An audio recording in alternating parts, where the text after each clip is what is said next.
Welcome to Sculpture Vulture. I'm Lucy Branch, a sculptural conservator and author, bringing you a series of interviews with some amazing sculptors who inspire me, and I hope will do the same for you. You can see the photographs accompanying the interview, the episode show notes, and get a free novel from sculpturevulture.co.uk. Hello, Sculpture Vultures, and thank you for joining me for what will be our Christmas episode. I feel like I should be jingling bells or something. It's just the way the episodes fall. I won't have another chance to say Happy Christmas to you before the end of the year. I don't know about you, but I feel like I'm at the stage where I'd just quite like to go and hibernate. It's really the worst season for our work, as obviously we work primarily outside, and ironically it's one of the most important seasons because everything needs to have a really robust protective coating so that it does well over winter, and so it doesn't really allow for the fact that it's really cold and horrible to work outside. But I promised that in the new year I'm going to do a session on protective coatings, as it's always a question that I'm asked about by both sculptors and custodians. But I've just had so many fantastic guests this year, and I just felt like you would much rather listen to them than me, and so that one was kind of shunted along. But anyway, it's there on the to-do list. Before I get on with the interview today, I wanted to encourage you, if you are visiting London, to take the time to pop and have a look at a couple of sculptures, which I know you'll love. I'm sure lots of people are out buying things in the shops or maybe visiting friends in London, so it's an ideal time to just nip and see something that might really inspire you over Christmas. And I think they look particularly beautiful at this time of year with all those lovely festive lights in the trees and things around them. So the first on my list is outside Hackney Town Hall, and they've just been installed. They are the Windrush sculptures, and so worth seeing. I've had a bit to do with the project as a conservation advisor, and they are just the kind of sculptures that we need in the world. And we're so lucky to have Veronica Ryan's Caribbean fruits and vegetables and Thomas J. Price's large figurative people of Afro-Caribbean heritage. And, you know, I bang on about needing more public sculptures of women all the time, you know I do. But there's also a massive lack of public sculptures celebrating black people and those of other ethnic backgrounds. I just want to see a bigger variety of sculpture out there in the public domain, and I am desperately trying to get both the artists that made these sculptures onto the show. They are proving to be a bit microphone shy, which is amazing, but I feel like I might have them under obligation when I'm looking after their work. So watch this space. I hope to get both of them on. And finally, if you're in the City of London, please take a moment to visit Cannon Street and the Bloomberg Arcade and have a look at the Christina Iglesias sculptures which are there. They are sculptures stroke fountains and are really unusual. They're called Forgotten Streams, and they are actually representing what you would see under the pavements of London. If you took all those huge slabs up, you see a mass of tree roots and little streams and completely different heights to the surface.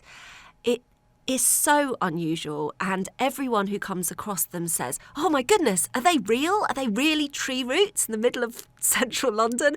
And they are divided into 3 large pools, so they are quite spectacularly big, but they're also bronze, which is amazing, and they're quite a challenge to look after, I have to admit. We have a fantastic team who love them very much, but they really are quite a spectacular thing. And when you look at them and when you think how used to the kind of concrete jungle we are in our urban spaces, it's a really wonderful contrast. Now, before we get on with the interview, I just wanted to give a little shout out to supporters of the show, Art Academy London, who do an excellent job of delivering courses by expert and practising artists in the Southwark area in London. They offer a dizzying number of courses, including sculpture as one of them, and they really offer a wide variety of learning opportunities, from short courses to masterclasses. even creative days, degrees, foundation level. They're just absolutely fantastic and have a very impressive curriculum. So do look them up, artacademy.org.uk. Today, I'm interviewing David Williams Ellis, whose work can be seen all over the world in public spaces, including Swires in Hong Kong and the IFC building in Shanghai and above Gold Beach in Normandy. He continues to sculpt for both public and private collections, and his sculptures are so engaging that you can see why his career has been a long and fruitful one. I began our conversation today by asking, have you always been creative? I suppose I have since a baby. I mean, a child. I started playing with sand, mud pies in streams, always making things organically with plasticine, boxes, mud. You know, in a pond, I'd build something. Always building, always making things. So as a child, that was specifically easy. I had parents who were very creative themselves and were great with encouraging me to make things. You know, I think I was of the generation of Blue Peter, so I did a lot of making of various bits and pieces that was taken from the television. So your parents were creative as well? Yeah, they weren't. They were creative, but they weren't actual, because they were 18 in 1939 during the Second World War. Neither of them went on to be professional artists, but both of them could have been. My mother particularly was a particularly talented painter. Mm-hmm. But she never did it because, you know, 1939, 1940, you know, and then rationing after the war, young family and all the rest, you know, it made it impossible. So, and she wasn't, you know, Lucian Freud living on an island in Greece, which was, you know, he had a remarkable time in 1947 sitting on an island in Tinos, being wonderfully creative there. But yeah, and then I suppose I made things at school. I had an amazing art master at school who was a painter by profession and a sculptor by inclination. And he just, you know, at the age of 14, he just said, you know, David, just get on with it. You know, you should have a go at sculpture. And I loved it, and I never looked back. I've never painted since, properly painted. I draw quite a lot, but I never painted. And I just carried on making it. By the time I left school at the age of 18, having done an A-level in sculpture, a very practical A-level in sculpture, I was, you know, I had lots of experience, more experience than other people would have had at art school with all the techniques and various things. Well, so do you feel like this teacher really drew you in, or do you think maybe you'd have got there anyway? Do you know, it's difficult. It's what happened. And he found something in me and he got me to run with it, and it built on my strengths, and I loved it. So I own everything, but I don't know whether it would have been found. I think it probably would have been found in a different way, but he was an amazing encouragement to my, and actually also not just an encouragement, but he had his method of teaching, or his method of working, was very similar to, I think, my mental creativity, my physical creativity. So he was very much a modeler and a figurative modeler, and that's what I've stuck with. And was it clay that you were working with sculpture? Because, I mean, you seem quite a Renaissance man. You seem to have gone through lots of materials in your career. Clay is my favourite. I mean, it's absolutely, I love it. But when I was 18, I went out to Italy. I got a Green Shield scholarship, and I managed to go to a drawing studio. And in the afternoons, I used to go and carve wood in one of the wood carving studios in Florence. And I was so lucky to do that. And I was there for about 9 months and realized I didn't particularly like carving wood, but I learnt a lot. And then I went back to Italy. I came back for about 6 or 9 months and then went back to Italy and then carved marble for over a year at Pietrasanta, and really discovered carving is not my thing. And I went back to modelling when I came back, but it was a process I had to go through. So were you working there, as in earning some money at the same time? I was on an amazing Canadian scholarship, which was fantastic, and I was able to work in the studios. The Italians were amazing in those days. They used to encourage you they had no young Italians carving marble, and so they took on a lot of other people from Britain and Germany and America and places and Dutch from Holland and places that wanted to learn to carve marble, and they were amazing, these old craftsmen, and they were all in their 50s or 60s or 70s, and they just loved having young 20-year-olds who were mad keen on learning. And they gave us their studio, and we had to pay for our marble. We weren't paid, and we were allowed to carve what we wanted. Wow. Now, I've got to say, there can't really be a better place to be young in Florence and in Italy generally. I spent some time there myself, and it was something out of a film, out of Room with a View or something like that. It genuinely is like that there. It was so like that, and also, there were so many young artists, painters, sculptors, furniture makers, writers, from all around the world at that period there. And the only trouble was, it became almost the living was too easy and too wonderful, and actually you needed a bit more. I felt that I needed to leave Italy to come back and come back to Britain and really sort of learn my trade a bit more, because it was just a bit too nice in Italy. Was it when you came back to the UK that pounds, shillings and pence came into it? Yeah, really a lot. But I mean, I was really lucky because I had my first exhibition when I was about 23, and I managed to sell a few pieces. And, I did a lot of portrait busts. I used to travel around Britain with my car and my clay and my modelling stands doing, grandchildren, children, parents, mothers, grandparents. And I would do about 10 or 15 of those a year, interspersed with doing my own work in a studio and having the odd exhibition and selling it. But I think my portraiture, portrait busts that I used to do paid for my sort of living costs, which was fantastic that people wanted it. I still today am amazed that I was able to do so many.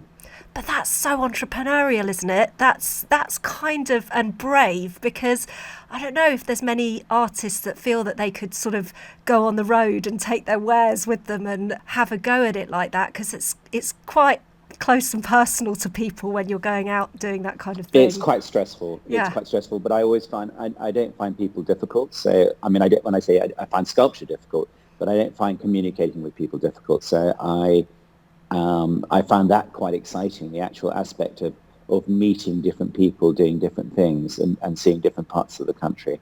So I find it really exciting. And there were moments when, oh God, I'd made an awful mess of something and the sculpture was going really badly wrong, and I would get sort of hot and sticky and sweaty and have to run off and hide for a while and go and regroup myself.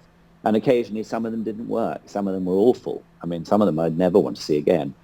But some worked really well, obviously enough for people to want my work.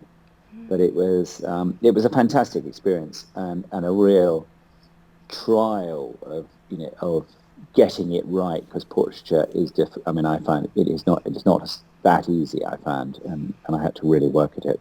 But actually no better way than being under pressure and having to, I imagine, see something different in each face. But I think the thing is to draw out the strengths of people. I mean, I did, I can't say that I always flattered people, but I always worked on their strengths, and I always sought to find their strong points, which also helped me to get another job, because people like to see their strong points. But I don't think I sort of particularly flattered them, but I just wanted to get some strength in the sculpture. But I also realized that, if I didn't sell my work, I couldn't make it, because sculpture is an expensive business. Just the casting process, the materials. And then if you're not doing portraits, you're working in a studio. Studios, unlike a painter, can be, you do need quite a lot of equipment and quite a lot of space, and you can't move it that quickly. So, I needed to have some resources in order to be able to do as much sculpture as I could. I read that you sort of had a chance encounter that gave you that signature style that you have. Was it during that period that happened? Yeah, that was in Italy, actually. That was extraordinary. That was just somebody sitting on a pillar, and it just caught my imagination, and I've always come back to it. If you sort of go over the hundreds of pieces that I've made over the years, you'll see a percentage of sort of have a origin from that. Okay. And which I love, and I can't tell you what it is. It's just something that I think works really sculpturally. Yeah, very sort of wistful. I can't decide which one of your I've got this idea that I have a sort of imaginary sculpture park in my head where I can just pick and choose anyone's sculptures, but I can't decide which ones of yours I want because it makes me change my mind. Because it's also the beauty of the countryside that with your sculptures, I think that they do say something different with each backdrop, even though a lot of them are very rural. I mean, I love the landscape. It's, to me, the figure in landscape is one of the most exciting things for me, to see a figure in landscape, and that's what I love making more than anything. Having said that, I've worked on very commercial buildings in cities around the world and things, and they'll put sculptures in, and they add something, they have another life. But you're right, the sculptures do change by the environment, but it's quite fun if you're asked to make something for somewhere, to let the environment dictate something to you. I always think of my great uncle Clough Williams-Ellis, who built Port Merion, and his buildings very much work with the landscape and scale. He got his scale right because when he built the building, he chose the landscape. He didn't just do a design and plonk it into space. He designed the building to fit the landscape, and the scale and the detail all seems to work with the landscape. And I think I learned a bit from that. So do you think the rural landscapes particularly are a favourite for you, or does it really, I mean, a beautiful building, I suppose, can actually add a huge dimension to sculpture as well? I mean, buildings can be sculpture themselves. Yeah. So, if you get a really nice building, it can have a life of its own, which, and a strength like a good sculpture should have. So I am really happy working in all sorts of environments. I mean, it's quite fun working for a site amongst great tall skyscrapers. And the lovely thing about that is actually you can give some definition, you can give some identity to the building by putting a sculpture that works in that environment, which is that's quite an exciting reward. How about the way that you tend to prefer to work? You've done quite a lot of public commissions. Is that your preferred avenue, to actually have a client involved, or is it making something and then selling it that works best for you? There's lots of different ways. I love working on because if you're working for a collector, a client, and they choose a site, and you can challenge yourself because you're working with interests with them. And I mean, I'm working on something at the moment, the biggest thing I've ever made, and it's going to landscape, and it's totally different. I can't really talk much about it now until it's finished, but it's totally different to a lot of the work that you will have seen on my website, or anyone who knows my work. So that has given me a challenge, and of course, like everything in life, we all love a bit of challenge brings out different things in you. So, well, I think that I know that people think that sometimes parameters are restrictive, but actually, if you're a creative person, there's nothing like trying to work round the parameters and work and bring something. Exactly. It can be incredibly freeing. I mean, there's nothing worse than the old blank canvas syndrome.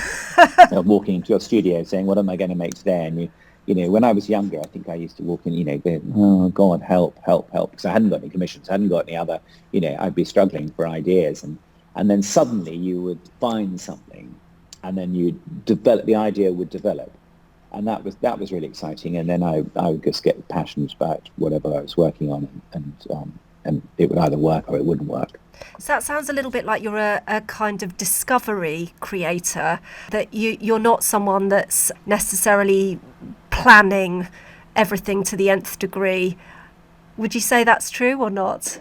I can say that's so true. I'm so impulsive. And I think my work develops as I go along. I mean, one of the reasons I didn't like carving is because you have to plan it. In fact, you're so correct in that judgment. I never thought of it that way. But carving, you have to make the decision before you start. And I like things to evolve. And that's why I like modeling. Right.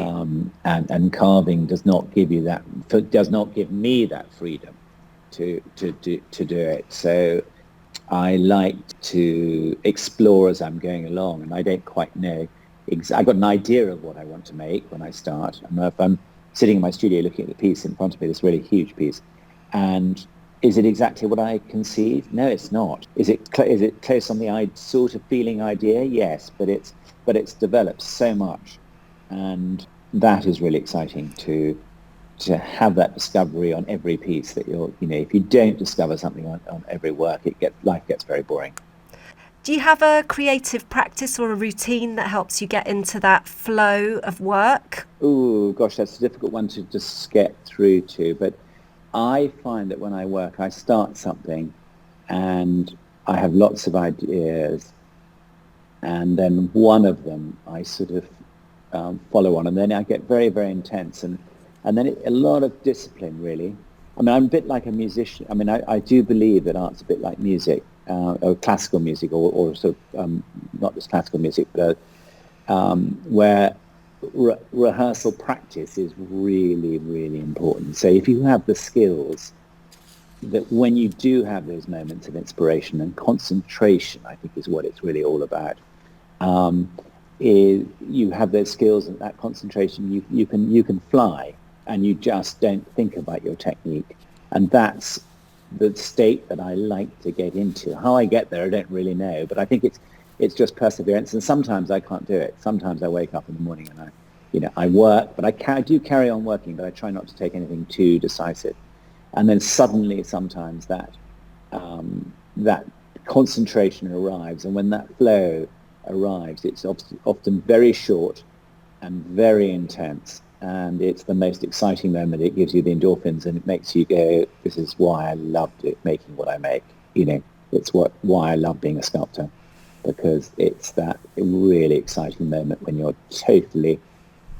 you believe in that moment in control. Sometimes, obviously, you're not. Things go wrong and the thing looks awful. But if you don't achieve that concentration, if I don't achieve it, I don't think I have a chance of achieving a good sculpture. Cal Newport wrote a book called Deep Work, and it's all about the fact that that's the thing that seems to have real connection to how successful people have been, is how long they can concentrate for.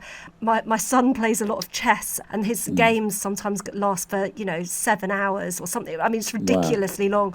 And so he always says that development of concentration is a superpower in some ways. So you don't have a particular routine? Yeah, I do. I mean, routine. I mean, I work nearly every day. I don't work particularly late into the night, but unless I've got something that I really want to finish, I find that I can work. I tend to go to my studio in sort of after breakfast in the morning, and I work. And I work best in the morning. I work probably better for about 5 or 6 hours a day or even less than that, and then sort of do all the more mundane or the more technical stuff. But actually, creatively, I probably work best for about 4 hours a day. Mm-hmm. And then sometimes feel absolutely exhausted from it. But again, I think consistent discipline is good.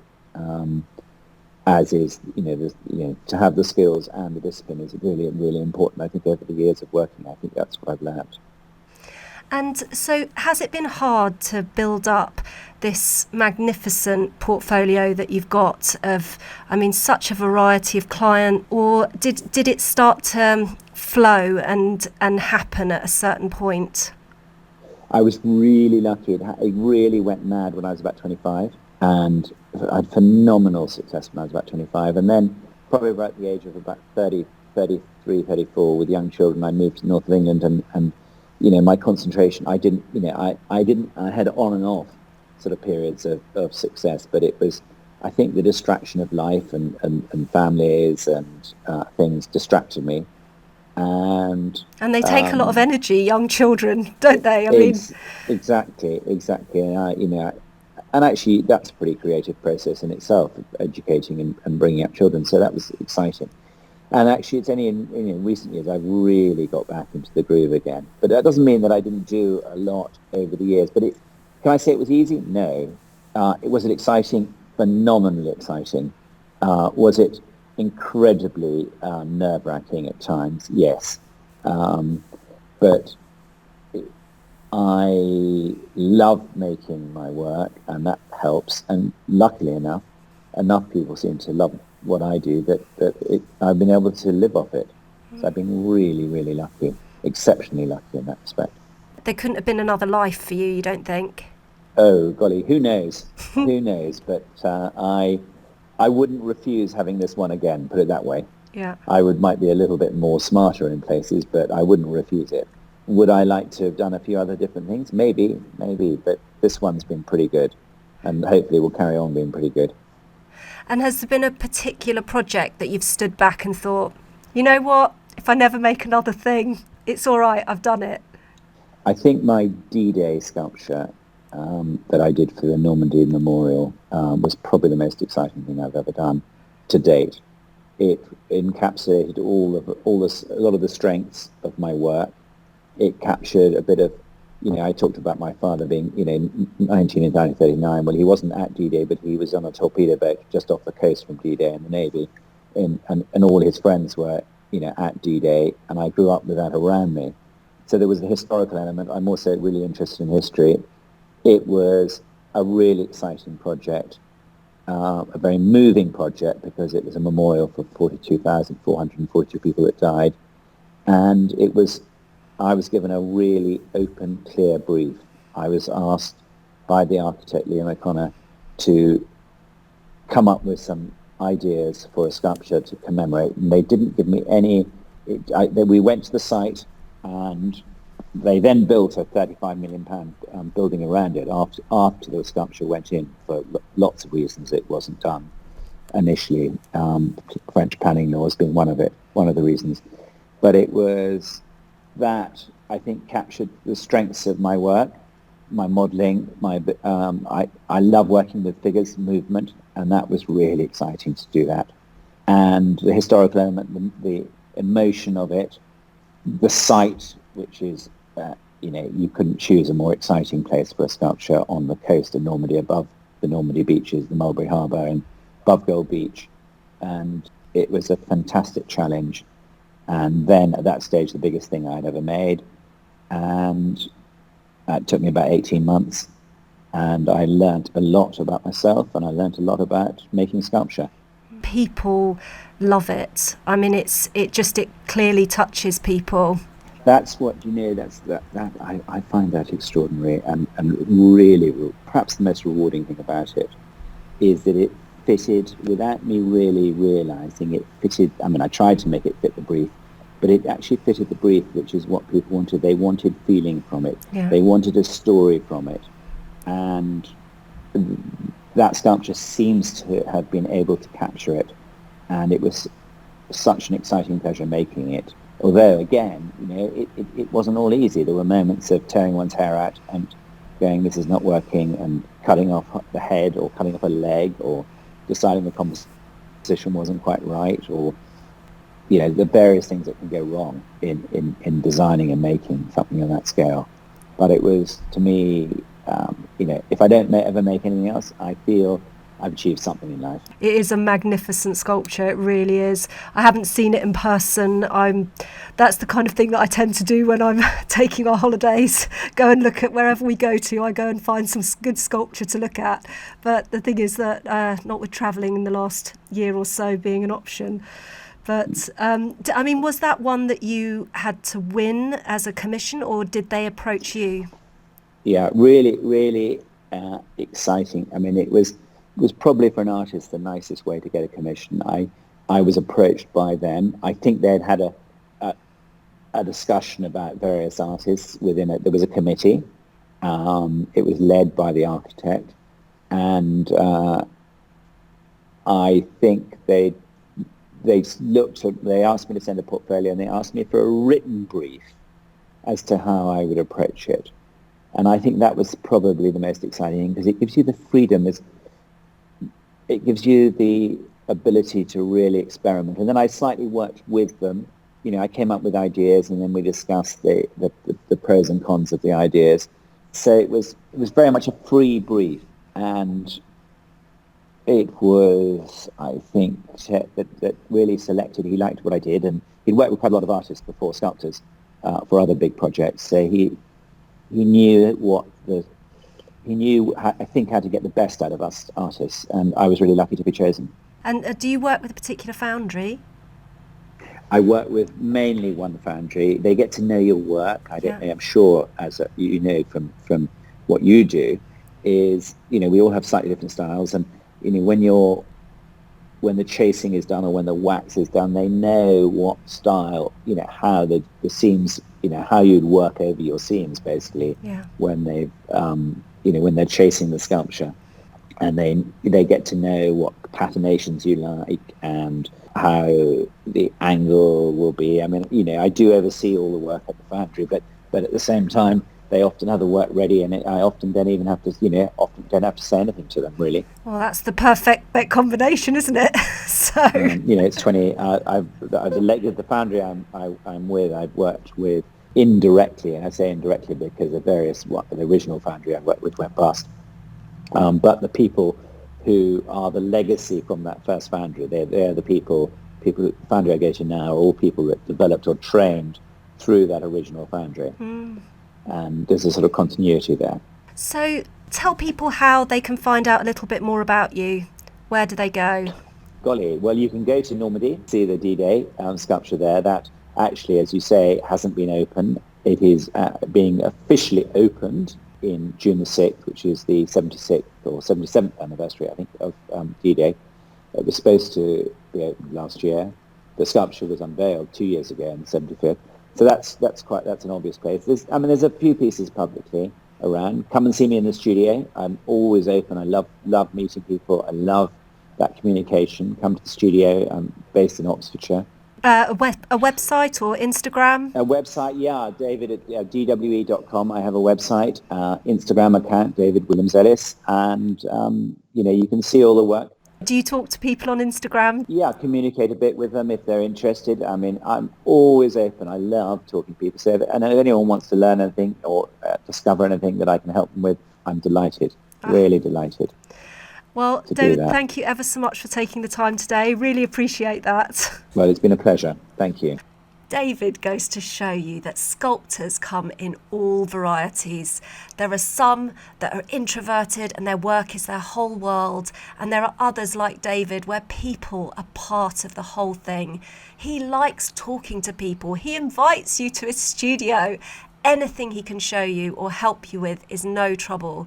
He started his career not by locking himself away with his art, but by engaging with people, learning as much as he possibly could and creating portrait sculptures for them. It really made me laugh when he said some of those works he never wants to see again and admits that sculpture is difficult. His creative process is impulsive and a journey of discovery. He doesn't have it all figured out before he sits down and starts, but there is method there. It's not just wake up, fly by the seat of his pants. He's practicing. His rehearsal is very important to him, honing his technical skills. And I mean, when you think what a brilliant foundation he already had in Italy for those technical skills, and the fact that he is still doing it, he is still improving himself. But he does that so that when inspiration strikes, he doesn't have to think about anything, he can just do it. And that consistent discipline is the foundation of all his creative output. Please support the podcast by buying a copy of my book, Bronze Behaving Badly, if you'd like to find out more about the best ways to care for bronze sculpture and the kinds of things that can do it a lot of harm. The book's written particularly for custodians of sculpture and collections and gives lots of useful advice but doesn't assume that you have any knowledge about bronze whatsoever. It's available in ebook and paperback from wherever books are sold online, and you can order it into your independent bookshops. It's also out in hardback, but frustratingly, there's a supply chain issue at the moment, and annoyingly, it is not available in the UK. I had to order a copy from Germany recently for a client. But anyway, it came really quickly, so it doesn't seem to matter where it's being printed. But please support the show by picking up a copy. If you're looking for a new book, please consider one of my novels about the dark side of the art world, where sculpture is always at the heart of the story. You can get them on the show website, on the usual online retailers, or even better, keep your local library alive, ask for them in there. Thank you for joining me today. Sculpture Vulture has been brought to you by Antique Bronze.